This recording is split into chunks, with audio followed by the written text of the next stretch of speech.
Chapter 19. The days passed.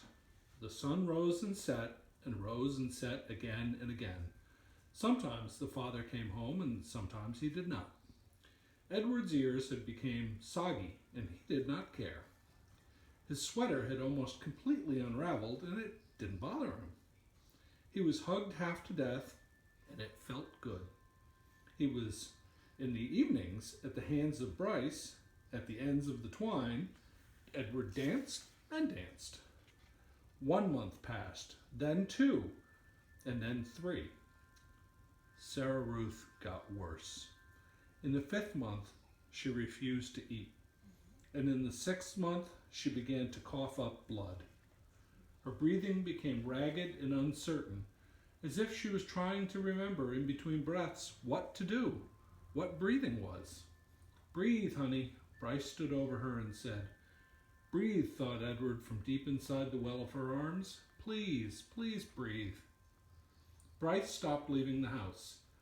He sat at home all day and held Sarah Ruth in his lap and rocked her back and forth and sang to her.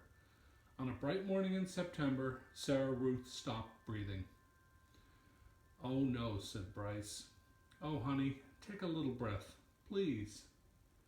Edward had fallen out of Sarah Ruth's arms the night before, and she had not asked for him again. So, face down on the floor, arms over his head, Edward listened as Bryce wept. He listened as the father came home and shouted at Bryce. He listened as the father wept. "You can't cry," Bryce shouted. "You got no right to cry. You never even loved her. You don't know nothing about love." "I loved her," said the father. "I loved her." "I loved her too," thought Edward. "I loved her, and now she's gone. How could this be?" he wondered. How could he bear to live in a world without Sarah Ruth? The yelling between the father and son continued, and then there was a terrible moment where the father insisted that Sarah Ruth belonged to him, that she was his girl, his baby, and that he was taking her to be buried. "She ain't yours," Bryce screamed. "You can't take her. She ain't yours." But the father was bigger and stronger, and he prevailed. He wrapped Sarah Ruth in a blanket and carried her away. The small house became very quiet.